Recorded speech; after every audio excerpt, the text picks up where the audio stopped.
Baghdad में बीरबल को फांसी का हुक्म, आखिरी सवाल ने पलटती पूरी अदालत। बगदाद की उस सुबह हवा में अजीब सी भारीपन था। तिग्रिस नदी के ऊपर तैरती धुंध जैसे आने वाले तूफान का संकेत दे रही हो। बाजारों में रोज की चहल पहल थी, पर लोगों की आंखों में उत्सुकता और भय साथ साथ चमक रहा था। वजह एक ही थी, आज बगदाद की महान अदालत में हिंदुस्तान से आए उस चतुर व्यक्ति का फैसला होना था जिसे लोग बीरबल के नाम से जानते थे। बीरबल अकेला नहीं आया था। महीनों पहले अकबर ने भेष बदलकर बगदाद की यात्रा की थी। वहां की विद्वत्ता, वहां के कानून और काजियों की प्रसिद्धि हिंदुस्तान तक पहुंची थी। अकबर ये जानना चाहते थे कि क्या सचमुच बगदाद की बुद्धि संसार में सर्वोच्च है या ये केवल घमंड की धुंध है। बीरबल को उन्होंने इसलिए भेजा था कि वो केवल उत्तर ना दे बल्कि सत्य को उजागर करे, वो सत्य जो सत्ता, घमंड और न्याय के बीच अक्सर दब जाता है। बगदाद पहुंचे बीरबल ने पहले दिन से ही देखा कि यहाँ विद्वानों की संख्या बहुत है, पर विनम्रता कम। हर सभा में बहस होती, हर बहस में जीत की भूख दिखती। काजी आजम, जिसे पूरे शहर में न्याय का प्रतीक माना जाता था, अपनी कठोरता और तीखे प्रश्नों के लिए प्रसिद्ध था। उसके दरबार में जाने का अर्थ था स्वयं को बुद्धि की अग्नि में झोंक देना। एक दिन दरबार में घोषणा हुई कि हिंदुस्तान से आए बीरबल को सार्वजनिक परीक्षा देनी होगी। शर्त ये थी कि यदि वो असफल रहा तो उसे दंड मिलेगा, और दंड साधारण नहीं बल्कि फांसी। ये सुनकर लोगों में खुसर-पुसर शुरू हो गई। कुछ ने कहा ये अन्याय है, कुछ ने कहा यही बगदाद की परंपरा है। बीरबल शांत था। उसकी आंखों में भय नहीं, केवल प्रतीक्षा थी, मानो वो इस क्षण के लिए ही आया हो। अदालत का दिन आया। विशाल प्रांगण में संगमरमर के स्तंभ चमक रहे थे। बीचों बीच ऊंचा आसन जिस पर काजी आजम विराजमान था। उसके दाईं ओर विद्वानों की पंक्ति और बाईं ओर दरबार के अधिकारी। सामने रस्सियों और लकड़ी से बना फांसी का मंच, स्पष्ट संकेत कि आज की परीक्षा जीवन और मृत्यु के बीच है। काजी ने कठोर स्वर में कहा, हिंदुस्तान के बीरबल, तुम पर आरोप है कि तुम अपनी बुद्धि का घमंड लेकर बगदाद आए हो। यदि तुम हमारे प्रश्नों का संतोषजनक उत्तर न दे सके तो तुम्हें मृत्यु दंड दिया जाएगा। बीरबल ने सिर झुकाकर उत्तर दिया, न्याय जहां हो वहां भय नहीं होता। प्रश्न पूछिए। पहला प्रश्न था, न्याय क्या है? विद्वानों ने मुस्कुराकर एक दूसरे की ओर देखा। ये प्रश्न उन्होंने अनेक बार पूछा था, अनेक उत्तर सुने थे। बीरबल ने कहा, न्याय वो नहीं जो शक्तिशाली चाहे, न्याय वो है जो निर्बल भी स्वीकार कर सके। दरबार में सन्नाटा छा गया। ये उत्तर सरल था, पर भीतर गहराई थी। दूसरा प्रश्न आया, सत्य और लाभ में से किसे चुनना चाहिए? बीरबल बोला, लाभ क्षणिक है, सत्य स्थायी। जो लाभ के लिए सत्य छोड़ दे वो अंततः दोनों खो देता है। कुछ विद्वान असहज हुए। काजी की भौहें तन गईं। तीसरा प्रश्न और कठिन था, ईश्वर कहां रहता है?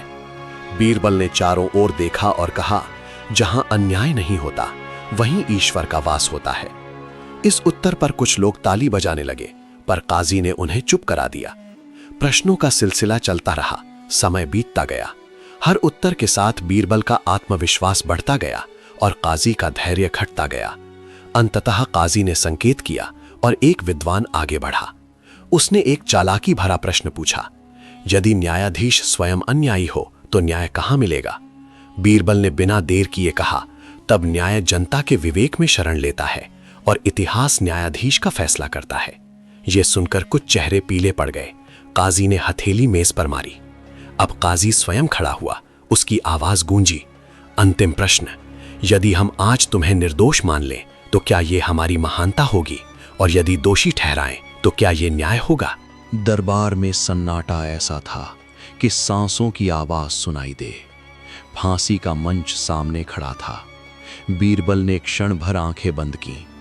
उसे अकबर की कही बात याद आई, बुद्धि तलवार नहीं दर्पण है, वो सामने वाले को वही दिखाती है जो वो है। बीरबल ने आंखें खोली और बोला, यदि आप मुझे निर्दोष मानते हैं तो ये आपकी महानता नहीं, आपका कर्तव्य होगा, और यदि दोषी ठहराते हैं तो ये न्याय नहीं, आपका भय होगा, क्योंकि न्याय निर्णय से नहीं नीयत से पहचाना जाता है। ये उत्तर बिजली की तरह गिरा। काजी के हाथ कांपने लगे। दरबार में खड़े विद्वान एक दूसरे का मुंह देखने लगे। जनता में खुसर पुसर बढ़ गई। कुछ ने चिल्लाकर कहा सत्य, कुछ ने कहा न्याय। काजी ने गहरी सांस ली। उसके भीतर वर्षों से जमा घमंड और सत्ता का भार हिल चुका था। उसने देखा कि यदि आज वो फांसी का हुक्म देता है तो बगदाद की अदालत का मुखौटा उतर जाएगा। इतिहास उसे एक अन्यायी के रूप में याद करेगा। काजी ने ऊंची आवाज में कहा, बीरबल, तुम निर्दोष हो। फांसी का मंच खाली रह गया। रस्सियां हवा में झूलती रहीं, मानो हार स्वीकार कर रही हों। दरबार में शोर मच गया। कुछ ने बीरबल के चरण छुए, कुछ ने काजी से क्षमा मांगने को कहा। काजी ने आगे बढ़कर बीरबल से कहा, आज तुमने हमें उत्तर नहीं, आईना दिखाया है। उसी क्षण भीड़ में एक साधारण व्यक्ति आगे आया। उसने सिर से पगड़ी उतारी। वो अकबर था। दरबार स्तब्ध रह गया। अकबर ने कहा, आज बगदाद ने एक व्यक्ति को नहीं, अपने न्याय को बचाया है। बगदाद की उस अदालत में फांसी का हुक्म पलट चुका था, पर उससे भी बड़ा परिवर्तन हुआ था। घमंड की जगह विनम्रता ने ले ली थी। बीरबल ने सिद्ध कर दिया कि आखिरी सवाल कभी शब्दों का नहीं होता, वो आत्मा का होता है। और जब आत्मा जागती है तो सबसे कठोर अदालत भी झुक जाती है। उस दिन के बाद बगदाद में न्याय का अर्थ बदल गया। लोग कहते थे, जहां बीरबल का प्रश्न गूंजता है वहां फांसी की रस्सी अपने आप ढीली पड़ जाती है। बगदाद का काजी बनाम बीरबल, घमंड की हार, बुद्धि की जीत। बगदाद की फिजा उस दिन कुछ अलग ही थी। टिग्रिस नदी के किनारे बसे इस महान नगर में विद्वानों, व्यापारियों और यात्रियों की भीड़ तो रोज ही रहती थी, पर आज हवा में एक अनकहा तनाव तैर रहा था। गलियों में लोग फुसफुसा रहे थे, सरायों में बहस चल रही थी और मस्जिदों के आंगन में भी एक ही चर्चा थी। हिंदुस्तान से आया वो व्यक्ति जिसे बीरबल कहा जाता है, आज बगदाद के काजी आजम के सामने पेश होने वाला है। बगदाद का काजी कोई साधारण व्यक्ति नहीं था। वर्षों से न्याय की कुर्सी पर बैठा हुआ उसने अनगिनत फैसले दिए थे। उसकी विद्वत्ता का डंका दूर दूर तक बजता था, पर उसी के साथ उसका घमंड भी उतना ही प्रसिद्ध था। वो मानता था कि दुनिया में उससे बड़ा न्यायज्ञ और बुद्धिमान कोई नहीं। बगदाद की अदालत उसके लिए केवल न्याय का स्थान नहीं, बल्कि उसकी श्रेष्ठता का मंच बन चुकी थी। दूसरी ओर बीरबल था, हिंदुस्तान की मिट्टी में पला बढ़ा, अकबर का प्रिय मंत्री, जिसकी बुद्धि की कहानियां सरहदों को पार कर यहां तक पहुंच चुकी थी। अकबर ने जानबूझकर उसे बगदाद भेजा था, किसी युद्ध के लिए नहीं, बल्कि उस अदृश्य युद्ध के लिए जिसमें तलवारें नहीं, विचार टकराते हैं। जब बीरबल पहली बार बगदाद पहुंचा तो उसने देखा कि यहां ज्ञान बहुत है, पर विनम्रता कम। हर विद्वान अपने आप को सर्वश्रेष्ठ मानता था। हर बहस में सत्य से अधिक जीत का महत्व था। बीरबल मुस्कुराया। उसे समझ में आ गया था कि असली लड़ाई प्रश्नों की नहीं, अहंकार की है। अदालत का दिन आया। संगमरमर के विशाल प्रांगण में लोगों की भीड़ उमड़ पड़ी। ऊंचे आसन पर काजी आजम विराजमान था, आंखों में कठोरता और चेहरे पर आत्मविश्वास। उसके आसपास विद्वानों की सभा बैठी थी, जो अपने अपने ग्रंथों और तर्कों के साथ तैयार थे। सामने एक साधारण सा व्यक्ति खड़ा था, बीरबल। न उसके वस्त्र भव्य थे, न उसके साथ कोई शोर शराबा। उसकी सबसे बड़ी पूंजी उसकी शांत आंखें और स्थिर मन था। काजी ने बिना भूमिका के कहा, तुम वही हो जिसे हिंदुस्तान में बुद्धिमान कहा जाता है? बीरबल ने सिर झुकाकर उत्तर दिया, लोग मुझे ऐसा कहते हैं हुजूर, मैं स्वयं को केवल सीखने वाला मानता हूं। काजी के होठों पर हल्की सी मुस्कान आई, व्यंग्य की मुस्कान। ये अदालत सीखने की जगह नहीं, परीक्षा की जगह है। यहां बुद्धि साबित करनी पड़ती है। बीरबल ने शांत स्वर में कहा, बुद्धि अगर सच्ची हो तो उसे साबित करने की आवश्यकता नहीं पड़ती, वो अपने आप प्रकट हो जाती है। ये सुनते ही कुछ विद्वानों के चेहरे तन गए। काजी ने पहली बार बीरबल को ध्यान से देखा। उसे लगा ये व्यक्ति साधारण नहीं। काजी ने पहला प्रश्न किया, न्याय किसे कहते हैं? बीरबल ने उत्तर दिया, न्याय वो है जो सुनने वाले को नहीं, सहने वाले को संतोष दे। काजी ने भौहें चढ़ाईं, और यदि सहने वाला गलत हो? बीरबल बोला, तब न्याय का काम उसे सही रास्ता दिखाना है, ना कि उसे कुचल देना। दरबार में सन्नाटा छा गया। ये उत्तर किसी ग्रंथ से नहीं, अनुभव से निकला हुआ था। काजी ने दूसरा प्रश्न किया, सबसे बड़ा अपराध क्या है?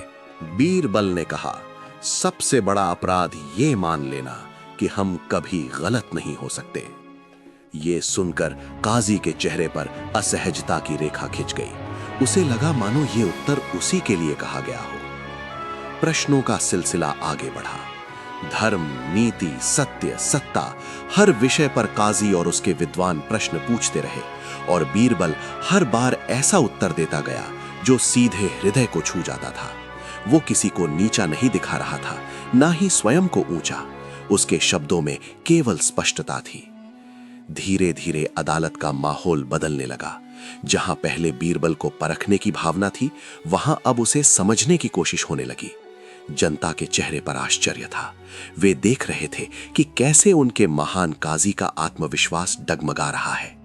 अंततः काजी ने कठोर स्वर में कहा, तुम बहुत बातें करते हो बीरबल, पर क्या तुम ये बता सकते हो कि न्यायाधीश को सबसे पहले क्या देखना चाहिए, कानून या इंसान? ये प्रश्न बहुत गहरा था। विद्वानों को लगा अब बीरबल फंस जाएगा। यदि वो कानून कहे तो इंसानियत की अनदेखी होगी, यदि इंसान कहे तो कानून की अवहेलना। बीरबल ने क्षण भर सोचा और बोला, न्यायाधीश को सबसे पहले अपने मन को देखना चाहिए। यदि मन साफ है तो कानून भी सही दिशा दिखाएगा और इंसानियत भी। काजी सन रह गया। उसे पहली बार एहसास हुआ कि वर्षों से वो कानून और पद के पीछे छिपकर अपने मन को अनदेखा करता आया है। अब घमंड और बुद्धि का संघर्ष खुलकर सामने आ चुका था। काजी ने आखिरी प्रयास किया। उसने कहा, यदि मैं ये मान लूं कि तुम मुझसे अधिक बुद्धिमान हो तो क्या ये मेरी हार होगी? बीरबल ने मुस्कुराकर उत्तर दिया, नहीं हुजूर, ये आपकी जीत होगी, क्योंकि जो अपनी सीमा पहचान ले वही वास्तव में महान होता है। इन शब्दों ने अदालत की नींव हिला दी। काजी की आंखों में वर्षों बाद नमी दिखाई दी। उसने धीरे धीरे अपना सिर झुकाया। ये सिर झुकाना किसी व्यक्ति के आगे नहीं था, बल्कि सत्य के आगे था। उसी क्षण भीड़ में से एक व्यक्ति आगे आया। उसने अपना साधारण वस्त्र उतारा और शाही पहचान प्रकट हुई। वो अकबर था। पूरी अदालत स्तब्ध रह गई। अकबर ने कहा, आज मैंने बगदाद में न्याय को परखा नहीं, उसे जागते देखा है। काजी ने अकबर की ओर देखकर कहा, बादशाह, आज ये सिद्ध हो गया कि घमंड कितना भी बड़ा क्यों ना हो, बुद्धि के सामने टिक नहीं सकता। अकबर ने मुस्कुराकर बीरबल की ओर देखा।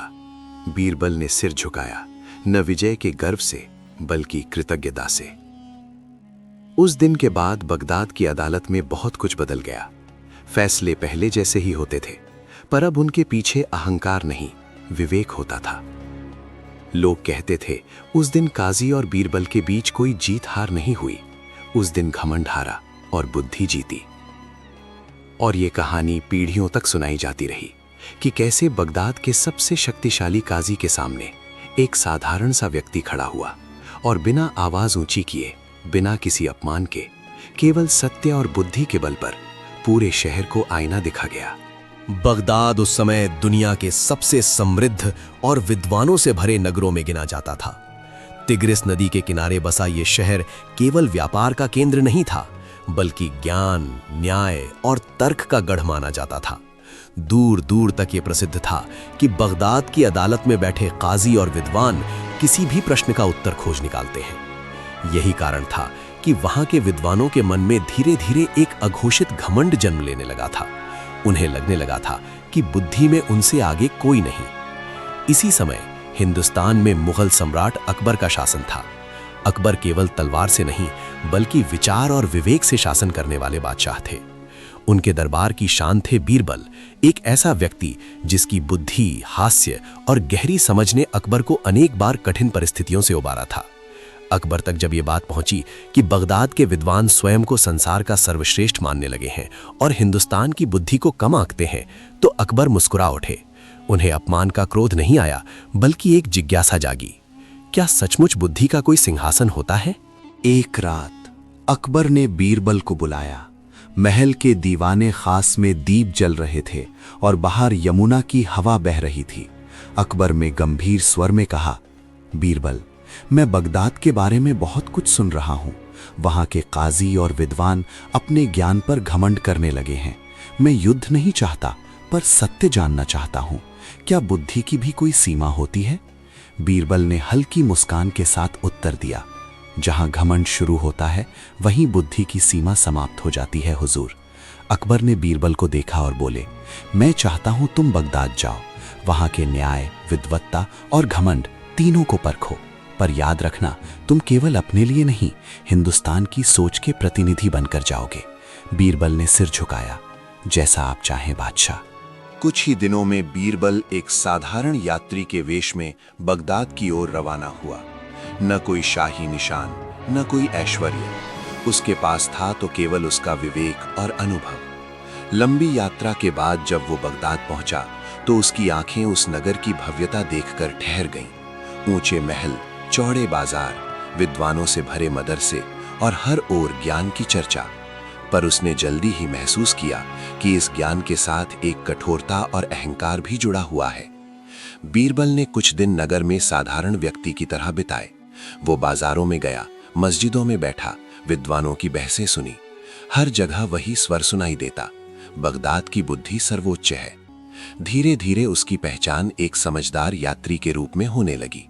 लोग उससे प्रश्न पूछते और वो सरल लेकिन गहरे उत्तर देता। यही बात कुछ विद्वानों को खटकने लगी। एक दिन बात काजी आजम तक पहुंची। काजी बगदाद का सबसे शक्तिशाली न्यायाधीश था। वर्षों से उसने न्याय की कुर्सी संभाल रखी थी और लोग उसके फैसलों से डरते भी थे और सम्मान भी करते थे। पर उसके भीतर ये भावना घर कर चुकी थी कि उसका निर्णय अंतिम सत्य है। काजी ने आदेश दिया कि उस हिंदुस्तानी यात्री को अदालत में बुलाया जाए। विशाल अदालत सजी हुई थी, संगमरमर के स्तंभ, ऊंचा आसन और चारों ओर बैठे विद्वान। बीच में खड़ा था बीरबल, शांत, स्थिर और मुस्कुराता हुआ। काजी ने कठोर स्वर में पूछा, तुम कौन हो और क्यों बगदाद आए हो? बीरबल ने विनम्रता से उत्तर दिया, मैं एक यात्री हूं हुजूर, ज्ञान की तलाश में शहर शहर घूमता हूं। काजी ने व्यंग्य किया, और तुम्हें लगता है कि बगदाद तुम्हें कुछ सिखा सकता है? बीरबल ने मुस्कुराकर कहा, जहां प्रश्न होते हैं वहां सीखने की संभावना हमेशा रहती है। ये उत्तर सुनकर अदालत में हलचल हुई। कुछ विद्वान असहज हो गए। काजी ने तुरंत प्रश्नों की बौछार शुरू कर दी। धर्म, नीति, न्याय, सत्ता, हर विषय पर प्रश्न। बीरबल हर बार ऐसा उत्तर देता जो किसी ग्रंथ से नहीं बल्कि जीवन से निकला होता। धीरे धीरे अदालत का वातावरण बदलने लगा। जहां पहले उपहास था वहां अब गंभीरता थी। जनता बीरबल की बातों में सच्चाई महसूस कर रही थी, पर काजी का घमंड आहत हो चुका था। उसे लगने लगा कि यह व्यक्ति उसकी प्रतिष्ठा को चुनौती दे रहा है। एक दिन काजी ने घोषणा की कि बीरबल की सार्वजनिक परीक्षा होगी। यदि वह असफल रहा तो उसे दंड दिया जाएगा। यह दंड केवल अपमान नहीं बल्कि मृत्यु भी हो सकती थी। ये सुनकर लोग स्तब्ध रह गए, पर बीरबल शांत रहा। निर्धारित दिन अदालत खचाखच भरी थी। काजी ने अंतिम प्रश्न पूछा, बताओ न्याय क्या है? बीरबल ने गहरी सांस ली और कहा, न्याय वो नहीं जो ताकतवर को सही ठहराए, न्याय वो है जो निर्बल की रक्षा करे।